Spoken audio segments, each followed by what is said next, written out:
Thank you for downloading this podcast from the British Theatre Guide. For more information about British Theatre Guide, please visit britishtheatreguide.info. Acclaimed Cornish theatre company Kneehigh is currently working on a brand new adaptation of John Gay's 1728 musical theatre piece, The Beggar's Opera. Kneehigh's adaptation, titled Dead Dog in a Suitcase, is being created by a regular Kneehigh writer Carl Grose, with a new collaborator to the company, composer Charles Hazlewood, along with director Mike Shepherd, who founded the company in 1980. Charles Hazlewood is a British conductor who works on a wide range of projects in very diverse musical styles, and has also been the author and presenter of several TV films on music for the BBC and Channel 4, and is a Sony Award-winning radio presenter on BBC Radio 2 and 3. I managed to speak to Charles while he was in Sweden to conduct a concert of music from video games with the Malmö SymfoniOrkester, and I asked him how he first became involved with Kneehigh and this production. Well, I've been a huge fan of Kneehigh's for a number of years now, for lots of reasons. A, because they're a gobsmackingly brilliant and inventive and creative and big-hearted theatre company, and B, because, of course, their roots are all in the West Country, as are mine. I mean, all my roots really are Somerset and Cornwall, and I've been living in Somerset for, the best part of 20 years, actually, this time. I mean, I grew up, the first 7 years of my life was spent in Yeovil in Somerset, so, I really do have kind of old roots there. So I suppose it's the fact that there's this incredible, the closest thing I can think of to a modern-day lyric theatre company, Kneehigh, in the sense that pretty much every performer is multi-skilled. They all sing, they all play instruments, they all dance, as well as being extraordinarily, powerful and creative acting. So what's your process for scoring a show like this? Particularly if you've got actor musicians, that must be a slightly different challenge to if you've got a separate band. Is the process a bit different for that? Yeah, I mean, I suppose I need to tell a little bit about what my process is. I mean, I'm not a composer in the conventional sense. I don't have much interest in sitting in a room quietly on my own writing music. What I do, my day job is conducting. I conduct orchestras. So my interest really in the composition process is in a kind of collective response. So in other words, I'll go to rehearsal with a very, very strong outer architecture to a song, a group of songs, a whole kind of, set of kind of melodic ideas, chord sequences, textures, colours and so on. And then basically I develop them with the company. So it's a bit like we're all simultaneously moulding something like wet clay until we kind of get down to the essence of it. And of course so much is informed by particular characters, and I'm talking about the actual human beings, the actual performers themselves, and then of course the way that they are personifying certain characters. That's going to have a huge knock-on effect on the kind of music that I'm creating. So I do very much like to do it on the rehearsal room floor as much as possible, and we've just had 2 really fantastic weeks down at their rehearsal studios in Cornwall, and we've basically devised pretty much the whole score, and it is going to be basically a through-composed piece. It is essentially an opera. Right, I was going to ask you that because some people have said that Beggar's Opera was the first musical in a sense. Have you actually approached it like a musical rather than just scoring a play or writing songs for a play? Absolutely, yes, it is very much. I mean, I think anyone who makes that comment about the Beggar's Opera is right on the money. I mean, it was literally the prototype musical, the very, very first of what we now know as the modern musical, in the sense that all the songs, and I mean, there are probably 70 or 80 songs in the original, Gay's making a deliberate kind of ironic point, because opera was something which was essentially for, the upper crust of society, and it cost a lot of money, and it had a whole kind of social scene around it. So what Gay wanted to do was to take that idea and turn it on its head by creating a piece, calling it an opera, and yet these songs, these 70 or so songs you find in the original, are all the cheap, dirty little ditties which people were singing on the streets.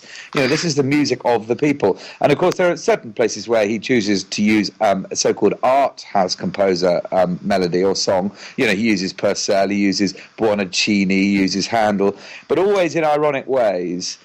So he's just kind of completely turning the thing upside down, what opera was meant to be, and so thus, effectively giving birth to what we now know as the musical. And my approach to the piece has been very much along those lines. I want to create musical worlds for each of the characters, which are then very kind of clear, and you can chart their development through the piece. You know, Lockett has a musical world, Peachum has a musical world, McKeith certainly does, Polly, Lucy, Filch. They all have very specific kind of musical signatures, which develop as the show goes through, with lots of, I hope, very catchy songs along the way, which should bore their way into people's brains, rather like earworm. My ambition is that people will walk out of the theatre after Dead Dog with at least 5 tunes laser beamed hard into their brains.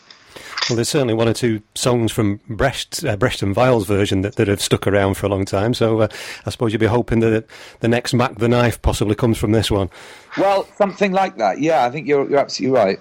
You, I assume, must be working very collaboratively with the director and the choreographer as well as with the actors. So what's your relationship been with the rest of the production team? Well, as ever, Kneehigh being Kneehigh, the team is kind of swooningly wonderful. I mean, for a start, we've got Carl Grose, who's written the new play. And what's really important to make clear to anyone listening to this is that we aren't just doing a sort of remake of the Beggar's Opera. This is a completely, entirely new piece of theatre, of musical theatre, which uses the essence, the spine, the kind of moral coding, if you like, of John Gay's work, but takes it into a completely different, and I think much more humane place. You see, the big challenge of the Beggar's Opera, and I should know, I've done 3 different productions of it over the years. The problem with that piece is that if you just do it as Gay left it, you don't really end up caring about any of the characters. You don't really feel any great degree of empathy for McKeith, for Polly, for Lucy. Essentially, they're all kind of two-dimensional, very sort of selfish, self-serving, cruel, greedy, covetous, kind of folk, and call me old-fashioned, but for a story to kind of have traction, certainly in our age, there need to be characters that you care about. So I think what Carl has done is astonishingly brilliant in that he's taken the essence of Gay, the kind of filthy, scabrous quality of the original, the kind of roughness of it, but at the same time he's injected a huge amount of warmth and humanity and characters you do care about and morals which are really underlined, because of course let's not forget it that as well as being a kind of prototype for the modern musical, Gay's Beggar's Opera was also essentially a kind of proto-socialist work before, of course, long before anyone had ever dreamt of socialism. But the bleeding heart of the piece is the moral that rich people are every bit as corrupt as poor people, but because they're rich, they get away with it. And Carl, I think, has done an astonishing job in, as I say, kind of finding and re-underlining all the kind of dark, savage humour of the original, but really, really giving voice to, firstly, the really important moral at the centre of the piece, but also in giving characters kind of depth, dimension, warmth, and love in a way. So relationship. Sorry, you were asking about relationship with the other collaborators, weren't you? So Carl, relationship with Carl has been amazing. I've never had a songwriting partner like Carl. It's been absolutely blissful. We spent an awful lot of the time just laughing, actually, which I'd say I recommend laughter to anyone listening to this. It's a brilliant therapy. But then, of course, we've got wonderful, wonderful Mike Shepard in the show, and it's hard to imagine a more empathetic, hearted and brilliantly talented man at the helm than him. So that's been an absolute joy. And Etta, our choreographer, is fabulous. And yeah, I mean, the whole team, I can't fault a person. As you can tell, I'm just a bit excited about it. As you describe it, it's surprising that Kneehigh hasn't hit on Beggar's Opera before, because it seems to just hit on their philosophy. And of course, Mike is at the heart of that philosophy, really, isn't he? Yeah, you're absolutely right about that. Of course, I suppose the only reason why perhaps Kneehigh haven't approached it before is that, like so many theatrical entities, one look at the original and you think, oh God, it's so broken. There's so much about it which ought to work and doesn't. I mean, if you wrote down a quick summary on the back of an envelope about what Beggar's Opera is, you'd think, blimey, I want to do that piece. You know, it sounds incredible. It's like a kind of prototype for the modern musical. It reinvents opera. It's got this savagely important moral at its heart. This ought to be, and it's about kind of dodgy people doing dodgy things to each other. I mean, what's not to like?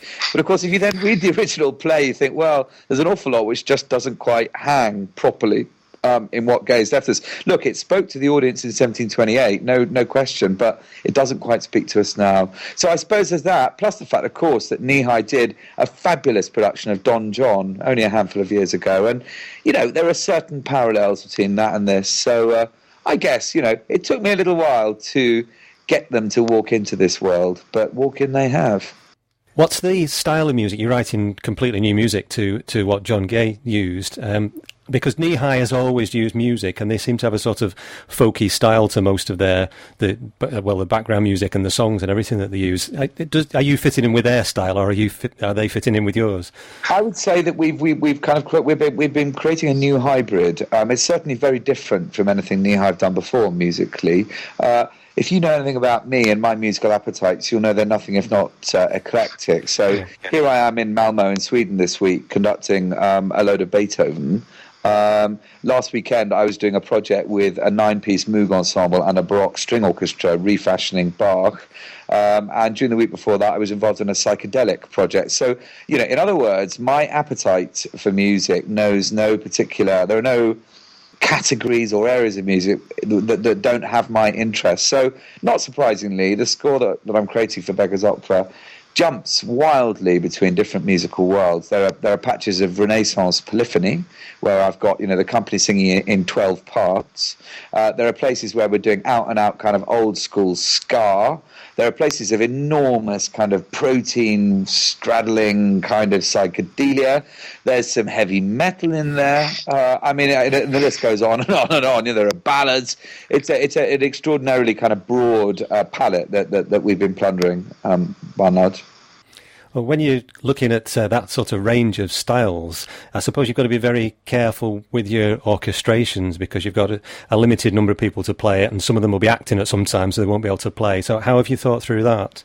Well, that's a really interesting one. The great thing about the Kneehigh company is that they are all, incredibly good at multitasking, I think is the only way of putting it. So someone might be, the major protagonist in a scene, and almost literally when they're not speaking, they'll be playing a violin, or banging a drum, or creating some kind of rhythmic pattern with their shoes on the stage floor, whatever it might be, or bursting into, let's say a 10-part harmony or a canon or something. So everyone is multitasking to the nth degree. I don't think anyone will actually ever leave the stage at any point during the show. At what point were you brought in? What point in the process? From what you're saying, I assume you must have come in at a fairly early stage if you've been writing alongside the other collaborators. Yeah, I've been around since the very beginning. I remember I brought this idea to the company, so I've effectively been at the centre of all the conversations. This one's been brewing for a while. We first started talking about the idea of doing it, me and Mike, I should think, best part of 3 years ago now. So it's been slowly kind of gathering momentum. We've been gradually kind of, getting the other collaborators, principal collaborators in place, and it really feels like it's a project that's really, gently, carefully, and kind of coherently taken its time in assembling itself to the point where we're now ready to rehearse. And you're actually writing songs. This isn't just a matter of scoring a play. You're collaborating with Carl Grose on the songs he was writing, as well as the script. He's written the lyrics, has he? Yeah, God, absolutely. And so what you get is there are effectively, I suppose, 3 different kind of forms you find through the piece. One is pure songs, of course, and there's about 50 of those. 50, 55, possibly more. So, we're pretty close to Gay's original. But what I'm proud of, actually, just to sort of pause the conversation for a minute, what I'm proud of with what I think we're achieving with the score, the problem with Gay is you've got, as I said, 70-odd airs or tunes, songs through the show. But, of course, not one repeats. You get like 1 minute of something, boof, it's gone. 1 minute of something else, boof, it's gone. Now, to an audience, I think that's very unsatisfying. You need themes and melodic ideas and harmonic shifts and so on, which you start to associate with characters and which you want to kind of come back to as the characters develop, as the story develops. So I've worked very, very hard to create effectively a kind of variation form. So let's say Polly has a dominant tune, and now that tune will crop up in a variety of different ways in and around her scenes and her sung material through the piece. McKeith is the same, Mr. Peachum is the same. So actually, even though there's kind of 50-odd songs, a lot of them are very strongly related to each other, you see what I mean? So that's one type of kind of these 3 forms I'm talking about. The second type is that, as I said to you earlier, the piece is basically through composed. It is like an opera in the sense that there is virtually no moment in the entire show when there isn't music playing. So we're talking often about kind of underscoring, which then suddenly becomes overscoring, if you sort of mean. It's all about perspective shifts. There might be music underpinning a scene, which then suddenly bursts to the front of the scene and then slips back under the scene again. Now, often when it's under the scene, we've got the actors actually improvising now and singing a lot of their lines over recurring kind of chordal grids and so on, which creates a really interesting kind of tension and a different colour again for each character at different points in certain scenes. So that's the second sort of form within the piece. And the third is simply the underscoring that I've already mentioned, that you know all as well as I do, how you can drive up the tension and the energy of a scene depending on what is playing underneath it. In that way, it's very filmic. Yeah, I was just thinking that. It does sound like a film that everything's timed to fit together, but that's a bit more difficult live, isn't it? Because the timing's not usually, with a play particularly, it's the timing's not always exactly right every single night. It's not the same. But isn't that the fun of it, you see? That for me is the joy of it, because we're not talking about anything pre-recorded. We're not talking about any kind of score on a bloody, stick or something. This is all being made live right in front of you. So, of course, we've got living, breathing human beings, wonderfully creative, adaptable individuals. So, the music will morph and shift just as lines will morph and shift, movement, whatever else, expanding or contracting to fit. Now, you're saying before some of the different projects that you do. You seem to have a very wide range, which is sort of fits in with Kneehigh's philosophy, really, of doing a broad range of things that. I suppose they fit in with your philosophy, like your South African Opera Company, you've got an orchestral festival in a field, and you've orchestra for professional musicians with disabilities as well. What is it about a project or an idea that really grabs you and makes you want to get involved with it? I think it boils down to one really, really simple thing, and that is human beings. I just love human beings. That may sound like a really stupid or sort of facetious thing to say, but what is music if not the most universal language we have as a species? It's more universal than any dialect or tongue. The fact that you can play a melody to a child in Beijing and the same melody to a child in Cape Town, and despite the enormous differences in culture and experience and background between those two children, they're still going to draw some of the same truths from that melody. That's the universality of it. And so, I believe passionately in music's role in life, in society, in humanity, to uplift us, to heal wrongs, to draw communities together. And so, of course, every project I undertake is with that kind of philosophy at the back of my mind. And, of course, everything I've just outlined, you could have put in the manifesto that is Kneehigh, couldn't you? Because that is entirely their attitude to theatre and theatre's role in society and in life. And, I mean, I would say theatre, music, they're the same thing. They're all about storytelling. Every piece of music, however abstract, is still telling you some kind of a story. And I don't mean a literal one. It might well be a very abstract one, but nonetheless, it's narrative. And so whether I'm working with the British Power Orchestra, which you mentioned, my orchestra of virtuoso musicians who are disabled, or whether I'm making plans for Orchestival, my lovely open-air music festival in Somerset, which, by the way, Kneehigh are going to play a serious part in this year, it's always with the same core ethos that, what are we trying to say here, and how can we enhance life through it? So it sounds like you're a big advocate for the idea that the arts are an essential part of life. Whenever this comes up with funding questions in particular, a lot of people think the arts are a luxury that we can only afford if we've got the money to, but you think it's an essential part of life, I assume. Oh, my goodness me, yeah. I mean, there is nothing more true to me than that comment, that culture isn't a luxury. It isn't something which you have in the kind of, in the rich times, and you have to dispense with in the fallow times. Arguably, in the fallow times, you need it even more than ever. I mean, let's remember, I think, what Nelson Mandela once said. He said, if the cultural life of a country is strong, then its soul is strong. And I mean, we're living in very straitened times, obviously. We all know this. But to cut off arts, to cut off provision for arts from the state on any level, local or relatively national, is the most moronic thing to do. For a start, let's take music. The fact that UK PLC's number one national export, I would say now, is music. I think we have a larger market share in music than any other country in the world. So what any county council, for instance, Somerset County Council, that's my council, they announced, they were the first council to do this about 2 years ago, they announced they were cutting their arts funding by 100%. So that is to cut off at the root theatres, concert halls, orchestras, ballet companies, theatre companies. These are the institutions which our young people need to have in their community to get the first spark of inspiration, which might lead, who knows, to a glittering career. And so there'll be the next generation of people exporting this amazing thing we make in our country. So as you can tell, it gets me very passionate, this. Yes, my God, we need culture. Arguably, because we live in a secular age, fewer and fewer people actually practice a kind of communal religion. We need culture more than ever before. We need rock festivals, we need gigs, we need dance, we need theatre, we need opera. We need it all, and we need more of it. And you've done all of those things that you just mentioned. You have done the rock festivals, and you've done all different kinds of festivals and opera and an orchestra.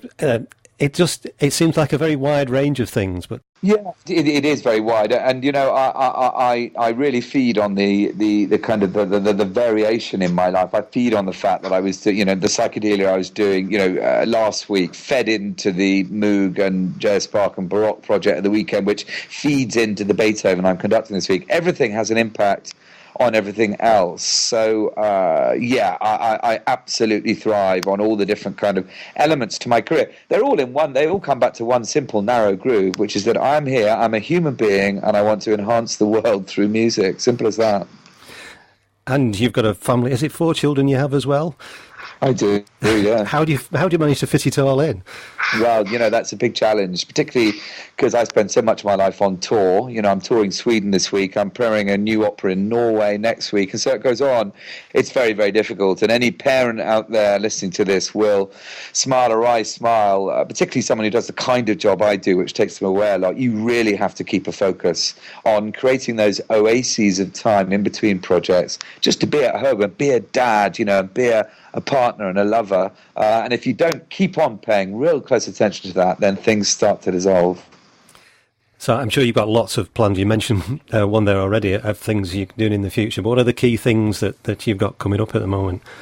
Well, the thing that I'm most preoccupied with, apart from Dead Dog at the moment, this summer is my festival, which we've already touched on. It's called Orkestival, and it happens in the grounds of the Bath and West Showground, which is this huge, epic, beautiful, great big open-air site, 200-acre site, just outside Glastonbury and Shepton Mallet in Somerset, up on the top of a hill with these incredible views out across Somerset. And it's a kind of new breed of festival in the sense that it's got all the energy of a rock event, but with the one core difference that the engine at the heart of it is a world-class symphony orchestra, the Philharmonia Orchestra from London, who are, well, certainly in my experience conducting orchestras around the world, they are in the top 10 in the world. They're an absolutely unbelievable kind of super group. Now, they will be on the main stage at Orkestival for something like 8 hours a day. Of course, they'll be playing Wagner, Mozart, Haydn, Dvorak, Richard Strauss, as you'd expect. But they're also going on genre-busting adventures with Mercury-nominated folk singers Rachel and Becky Unthank. They're doing a massive seismic drum and bass project with Square Pusher, who, in my view, is probably the greatest king of electronic dance music. They're taking a whole raft of symphonic video games on a kind of huge kind of symphonic trip. They're taking acid house, some iconic acid house tracks from the 80s and 90s, and giving those a kind of orchestral spin, and on and on and on. We're doing Noah's Flood there, which is a vast community opera with about 700 children, which is a production in association with Kneehigh Theatre. So it'll be wonderful to have them physically present at the festival, and on and on and on. I mean, it's an amazing event. It's a big challenge to get it airborne because, of course, no one's ever been to an event like this before, and people need to be convinced that they're going to have as solidly good a time there as they would if they went to Glastonbury. And I have to say, hand on heart, I think it would be an absolutely awesome sonic adventure. And so it's on the 19th and 20th of July at the Bath and West Showground in Somerset, and you just need to go to orkestival.com. A couple of weeks after that conversation with composer Charles Hazlewood, I spoke to the director of Dead Dog in a Suitcase and the founder of Kneehigh Theatre Company, Mike Shepherd, at the end of the first week of rehearsals at the Everyman Theatre in Liverpool, where the show opened in June, and I found out later Mike's birthday. I asked him what it was like to work at this brand new theatre. It's terrific to work here, and it's I think there's been much talk, hasn't there, of austerity and recession, etc., so as a touring theatre company, yes, that's very real. As you tour the UK, there are more and more venues. that are battling very real cuts. So actually, to come to a place where everything's just been regenerated and turn that on its head is actually fantastic. And yeah, to get away from notions of recession or austerity, and I remain somewhat confused by that. To actually forget about that and to be working with people that feel like allies is a wonderful thing and important. Yeah. Well, this show, Dead Dog in a Suitcase, unusual name, but it's based on possibly the first ever musical, some people say, the Beggar's opera. What was it that appealed to you? What made it seem like a Kneehigh show to you? Well, this is going to sound slightly odd. One, I as the person who started the company, I still don't know what a Kneehigh show is. And there is never ever one process. There is a love of making theatre and a love of cooking with different ingredients. This is unusual in that we've started with a script and a score. We kind of usually end up with that. So this is certainly not, if there is a typical Kneehigh show, this certainly isn't it. Where do ideas come from? What appeals to us, etc., etc.? Absolutely, there are times when a story has to be told for whatever reason. So you mentioned earlier the Red Shoes. I remember Emma saying, I want to tell this story, and not particularly knowing why. What we don't tend to do is take anything off a shelf and go, oh, that's a good idea, or that's a good idea. So things come to us by circuitous routes, and actually the Beggar's opera was not something we went, wow, that's a good idea. In fact, I looked at it and I thought, well, I'm sure that was bloody marvellous in 1728, and taking these dirty ditties off the street and coming up with a people's opera, which was the antithesis of the kind of Italian opera of the time. But actually nowadays it feels deeply misogynistic, and the plot feels quite shallow. So we were not that keen, but we were very keen to work with Charles Hazlewood, and very interested in his ideas and his energy. So we delved into it a bit more, and we ended up going where there's a marvellous supporter of the arts in Tuscany, which actually is only an hour and a half flight away. Yeah. And she lives in Machiavelli's old summer house, and there's this brilliant courtyard, and it's a working farm. And we ended up, after a week of delving into this story, performing by candlelight. How cool does this sound? in Machiavelli's old courtyard to farm workers, and there was really something powerful and beautiful and suddenly something very political about it all, which at the moment we're here in rehearsals and we're all kind of terrified by this, the results of the local elections and this very real rise of UKIP, which is kind of spreading all over the world. It's kind of terrifying, I mean, Patricia Kujawska, who has worked with us over a number of years, is talking about the rise of skinheads again, talking about killing gays and Jews, and you think, oh my God, how can this be as we head, 100 years since the First World War, but much less than the Second World War, and we're kind of back there again.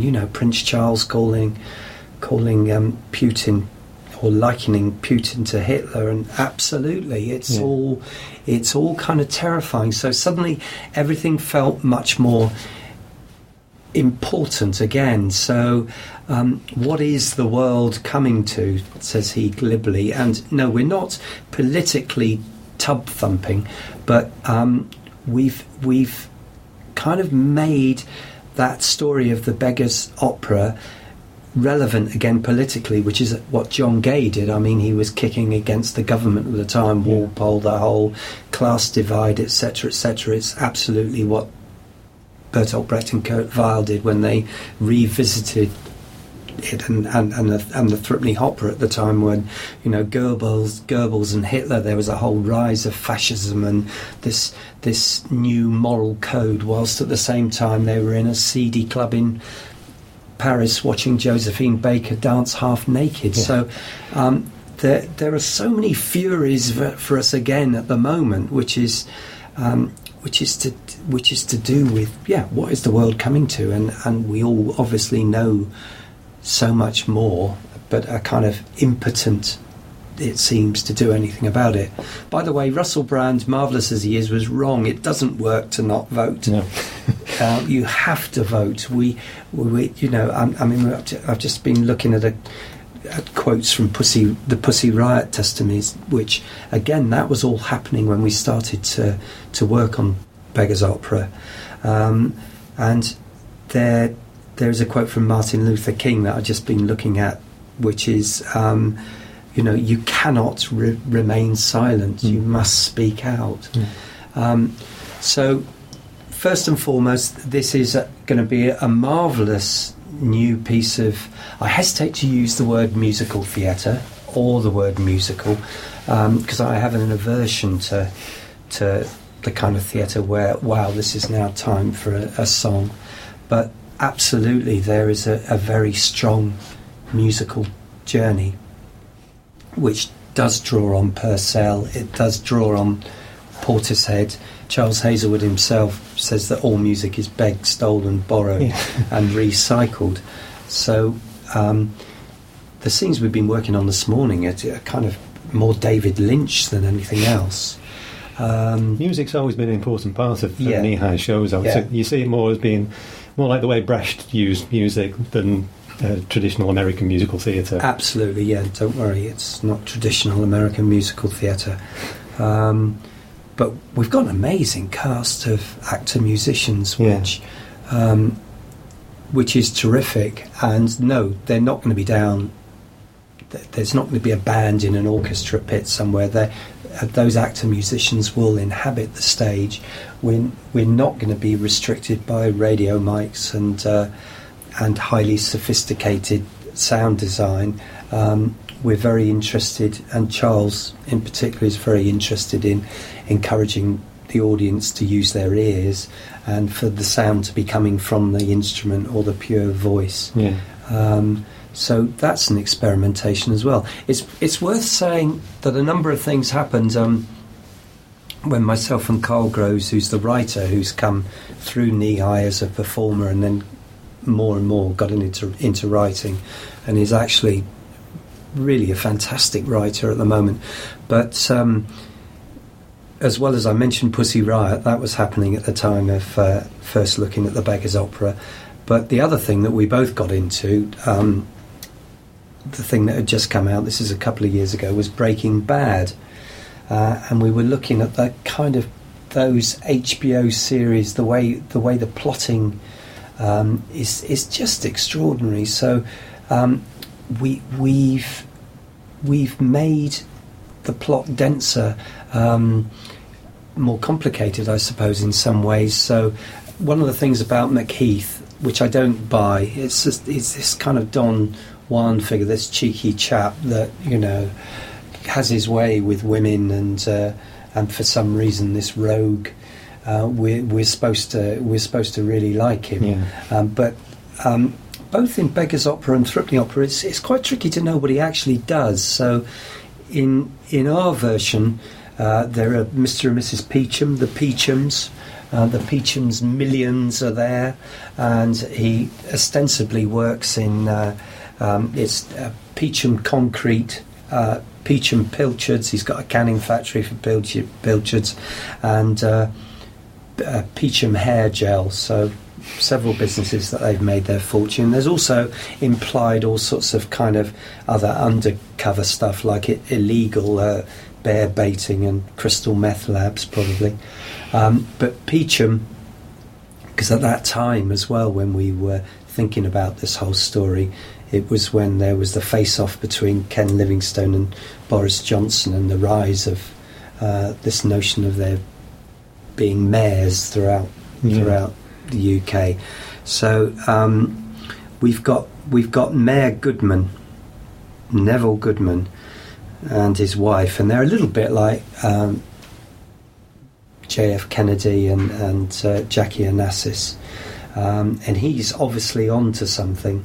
And Peacham hires McKeith. McKeith is a contract killer, so our show actually starts off with a contract killing, which is kind of in the area of Tony Soprano as well. So that's something that's added. So Mayor Goodman is taken out, and then Les Peacham steps into the breach and puts himself up to be mayor, with the slogan "Less is more." So we've done that kind of thing. We're also exploring at the moment, rather than just Pretty Polly Peacham. Polly Peacham has made this radical decision and lives a double life. So she does work for her business parents. She does the accounts, but then she's sneaking out all the time and having this scene with McKeith. Yeah. So she lives a double life.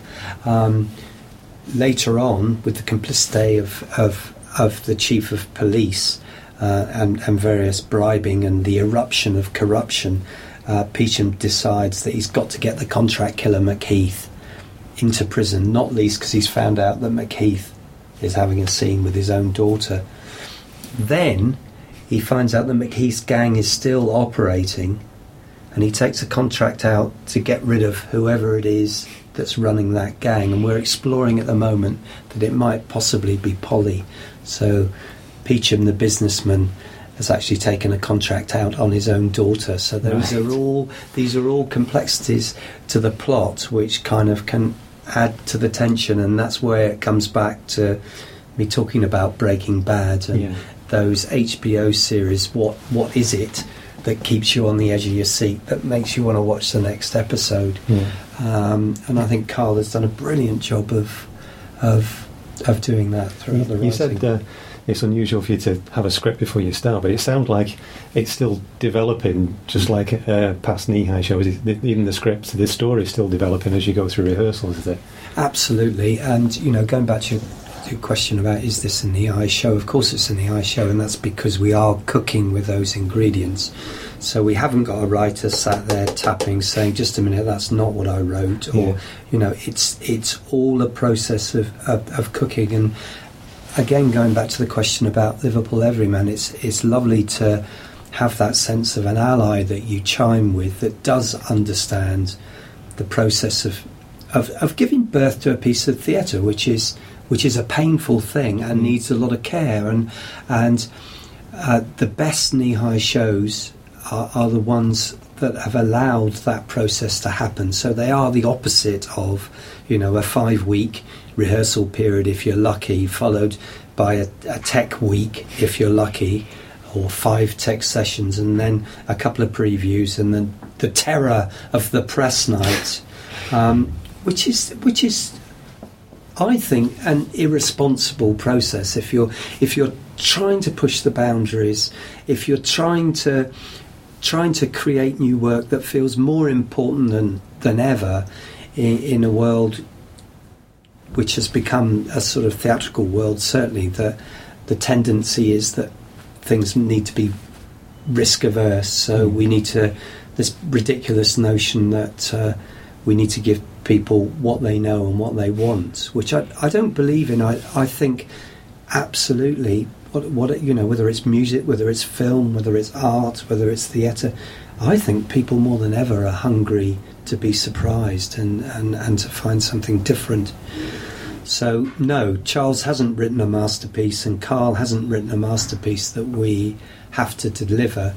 We're using the brilliance of their skills and generating it on the floor, which is important. But it sounds like Kneehigh is known for a style which is sort of, I suppose, old-fashioned storytelling, folky, fairy tale in the best sense. But it sounds like you're reacting to current events with what you're doing as well. You've political events and events in popular culture and popular media as well. I think it's fair to say both Emma and I, and Emma is directs more than I do for the company, because I still like to be on stage. But I suppose it's to do with one has to be pigeonholed or compartmentalised. So that thing of Kneehigh, doing the old-fashioned storytelling. I mean, we are storytellers. We love to tell stories, but I'm in the same way. I would never categorise us as a storytelling company. I'd never categorise us as musical theatre. These are all part of our toolkit. And certainly we had a period where we did look at folk stories, but no, we're not. We're absolutely not a folky company. And, you know, if you chart the history of the company, yes, we started off doing family shows. So we did The Adventures of Awful Can Awful, who was the world's greatest stuntman. We did Around the World in 80 Minutes, which was a new version of Around the World in 80 Days. We then did a Boy Scout version of Jungle Book, and I suddenly realised, we're becoming the company that is doing a different take on family theatre. So the next show we did was Wojciech. Right. And everyone went, oh my God, what are we doing? But we've kind of always done that. Yeah. So in terms of you're known for folk stories, if we look at shows recently, we've over the last 5 years or so, the Back Eye, that's absolutely not a folk story. There's been the Umbrellas of Cherbourg, kind of from a cult film. There's been Brief Encounter, absolutely not a folk story. Tristan and Isolde, no, our Tarantino type version of one of the world's oldest stories that originates from Cornwall. There's been Blast, which is about terrorism. Yeah. And so it goes on. So I think it's inaccurate to say that we're known for folk stories just because we did the Red Shoes and the Wooden Frock. We're always looking to push the boat out. You know, The next show is a smaller show that is about Chagall. Right. The next show after that is a marvellous Michael Morpurgo story. There's another idea, Burning the Ships, which is doing a kind of Margaret Thatcher era, Falklands era version of Twelfth Night. So I think anyone who wants to categorise us as one thing or another, you're gonna be hanging on to our shirt tails. So you like to keep changing direction, because another one which was completely different to anything was when you were Steptoe. You were Steptoe yourself, weren't you? Yeah, Steptoe and Son. Yeah. Umbrellas of Cherbourg. Doing Steptoe? Because we found something that we really want. Umbrellas of Cherbourg was closer to a traditional musical, which I thought was great, by the way. Yeah. Although a lot of critics didn't. Yeah. But this is a change of direction. What's it been like working with a new composer? Thrilling, and absolutely, we will be working again with Stu Barker. But I think it comes back to what I was saying about being in the comfort zone. And I'm not saying we're in the comfort zone with Stu Barker as our normal composer, but it's been a thrill to actually work with someone else. And yes, Kneehigh is a company, and there is a core or a pool of practitioners that have a shared language that we love to keep working with. But at the same time, you have to keep that pool aerated.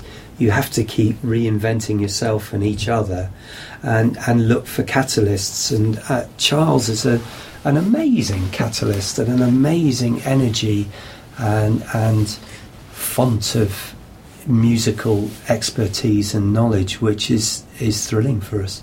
Yeah, and his range of work is as diverse as yours, really. Yeah, exactly. Yeah, 1 minute he can be working with a choir of 40,000 in Soweto, or he can be getting a power orchestra together, or he's doing, he's conducting the world's top orchestras at the same time as a 30-strong electric guitar orchestra doing Terry Riley's Rainbow in Curved Air.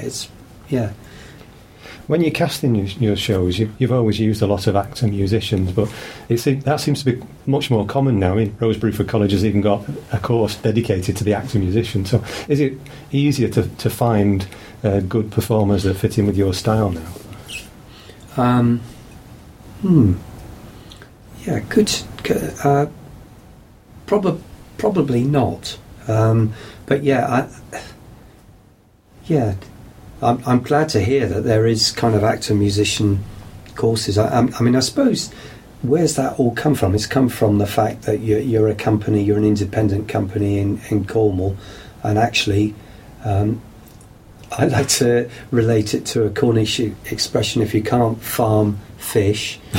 And if you can't fish, dig. Yeah. You kind of grow up down there knowing you need to do a bit of this and a bit of that. And yeah, the initial days of Kneehigh, absolutely, we needed to be able to have as many different skills as possible. So you needed actors to be physical, you needed ideally them to be musical and to be able to dance, and keep building your skills. And I think that's terrific. In fact, someone was talking about that yesterday, how brilliant it is to be part of a company where everyone's really anxious to learn. Not anxious, I hate the word anxious, there's too much anxiety in theatre. Really keen, really hungry to learn different skills. So we do work with people that are hungry to learn different skills. And that comes from all over the place. I mean, Patricia Kujawska, again, talking about allies or organisations or companies that chime with us. You know, we saw a Vincent dance show there from Sheffield, and I thought that's wonderful. And then they saw some of our work, and then Patricia has a dance background, and you know, we're working with her on telling story, and she can also she's a classical violinist, which is a big boost. So yeah, I guess I don't know what happens in drama schools. It's great to hear that there's an actor musician course, but invariably our performers don't necessarily come through, certainly not in the last couple of decades, from drama schools. They come from more random areas.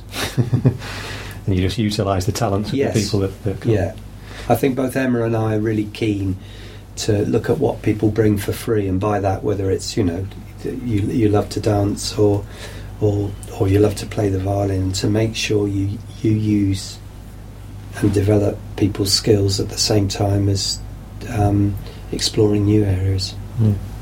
And as a company, you've had success all over the world now. You've been to West End and Broadway, as well as still doing small regional shows. But you're still very much tied to your Cornish base. So why is it you like to still work in Cornwall? What is it that's Cornish about Kneehigh? I don't think we are so tied to that base. We're certainly not tied to that base, but there is a sense of spiritual home, and you know that. I mean, in this version of Beggar's opera, there are people that have come to our barns that have never been there before, and you can sense what it does to them. So this notion of a home for artists, I think, is really important.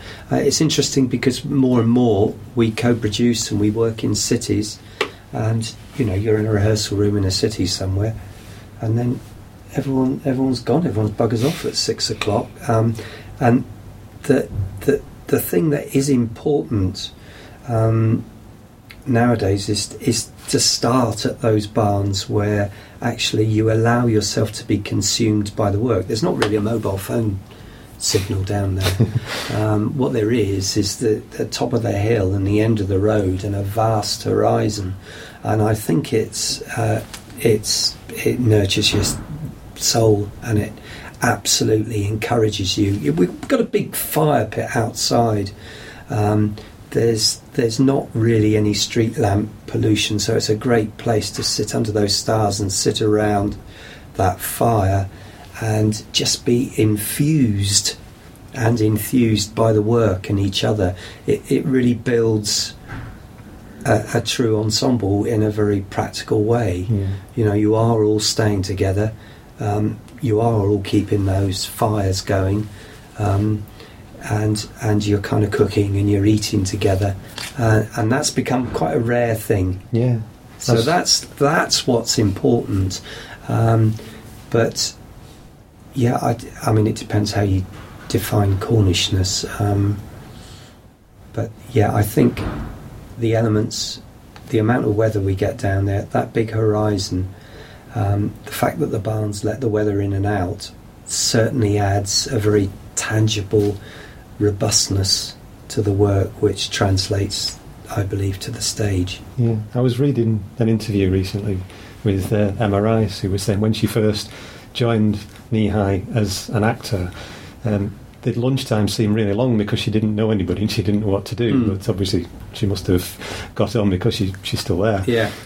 So there is that sense of being cut off from everyone. I suppose, is that important to really focus on the work that you're cut off and you're part of a family? You don't have the same outside distractions. I think it's a bonus. I mean, not necessarily for prolonged periods like it used to be, like you're talking about when Emma was there, that kind of, all right, you have now become isolated.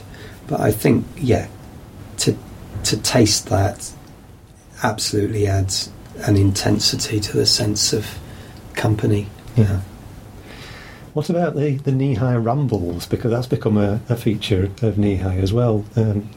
What are those? How do those fit in with what you're doing at Kneehigh? Well, they revolve around a long time marvellous artist, writer, actor, Anna Maria Murphy. So her and Carl, they wrote Tristan and Isolde.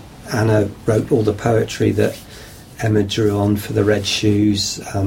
They both wrote parts of the Bacchae, etc. Anna loves to walk. We've always traditionally worked in communities and in village halls, and Cornwall is really healthy in terms of the number of companies that are now doing that. So we were looking to do something different. So we base it around the very real activity of walking.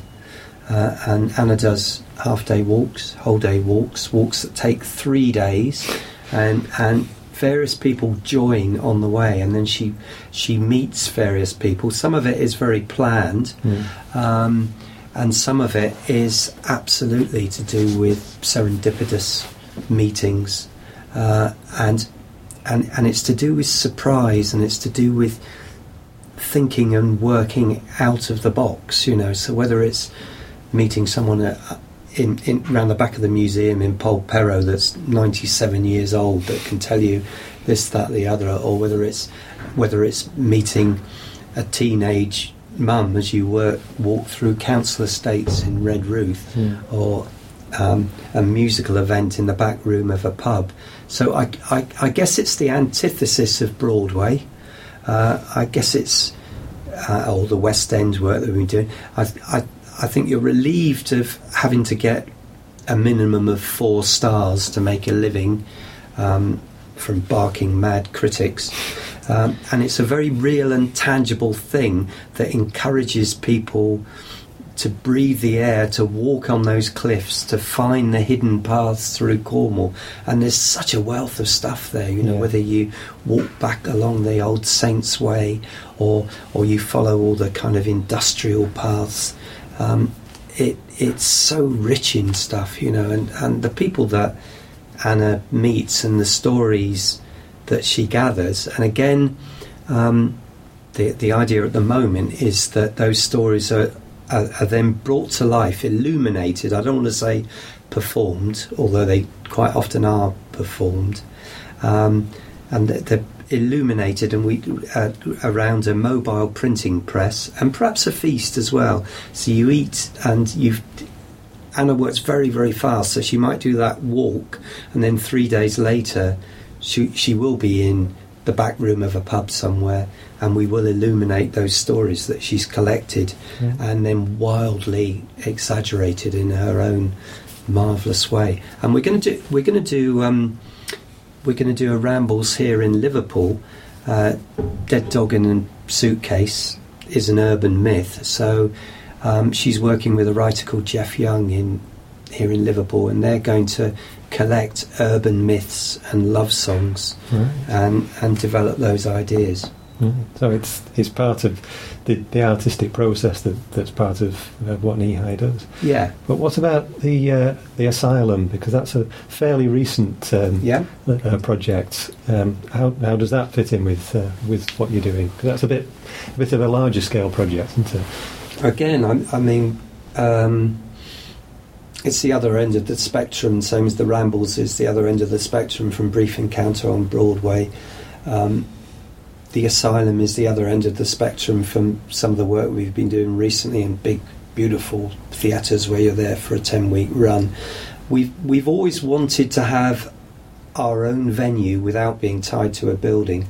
So the idea with the Asylum is this flexible space, and it's big. It's a fantastic. I'm gonna lie now because I don't know whether it's true, but I might as well just come out with a lie. I think it's the biggest single span mobile structure in Europe without any tent poles in the middle of it. Yeah. That's probably not true, everybody. But I haven't seen any other big span. It's a tent, although the structure is made from beautiful shaped laminated timbers. We like to think it's like a giant upturned boat or a cathedral. We've trialled it in 3 ways. So we've put a range of work on in there, and we've used it end on. We've used it with the audience wrapped round in a horseshoe. We've used it absolutely in the round. We've hosted other companies in there. We've done concerts in there, so it's a fantastic space that we love. We love the idea of being able to. I am going to use the word control the whole event from the moment you arrive and park your car. We want to have control over what you eat and drink and the whole evening, because I think for a lot of people the theatre experience can be a bit stuffy, not necessarily synonymous with having something nice to eat or a rocking night out, and that Asylum really rocks. Yeah. And it comes again, I suppose. Me saying that, what attracted you to the Beggar's Opera? Well, it didn't really, but then out of adversity you find something. So we always used to play pretty much to a non-theatre going audience in outdoor spaces, but simply the weather's got a lot worse. It's got a lot wetter. I guess our theatre shows have become more sophisticated, and so we needed cover. We needed a shield from the weather. Also, the latter part of our outdoor performance, it got harder and harder because of legislation, because of health and safety. So, we might have some sort of secret outdoor location where the audience, we'd okay it with a farmer cutter. We'd cut a path through the cornfield, and then there'd be food to eat, and then there'd be show, and there might even be fireworks. There'd always be music, and you could stay and you could dance and you could have more to eat, and you might even stay the night. There was never any trouble, but as soon as an authority, whoever that authority, finds out that people are experiencing freedom, then they'll start telling you how it must be staffed and how the site must be cleared by such a. So the Asylum, I get, is a refuge. It is a sanctuary. It is a home for artists. It's also a madhouse. Touch wood. I've got to touch wood now. Touch wood. We've never had trouble yet. And if anyone hears that a group of people are experiencing freedom and this needs to be compromised in some way by legislation, then we can be gone and pop up somewhere else. That's the idea of the Asylum. That was Mike Shepherd, founder of Kneehigh Theatre Company and director of Dead Dog in a Suitcase, which runs at the Everyman Theatre in Liverpool from the 21st of June to the 12th of July 2014, and then will be performed in Kneehigh's mobile theatre, the Asylum, at the Lost Gardens of Heligan in Cornwall from the 30th of August to the 28th of September. For more information about this production or any of the other Kneehigh projects mentioned, keep an eye on www.kneehigh.co.uk. To book for Dead Dog in Liverpool, see www.everymanplayhouse.com, and to book in Cornwall, go to www.hallforcornwall.co.uk. Don't forget also to have a look at www.orkestival.com for information about Charles Hazlewood's Summer Festival on the 19th and the 20th of July in Somerset, with which Kneehigh is also involved. You've been listening to a podcast from British Theatre Guide. For more information, please visit britishtheatreguide.info.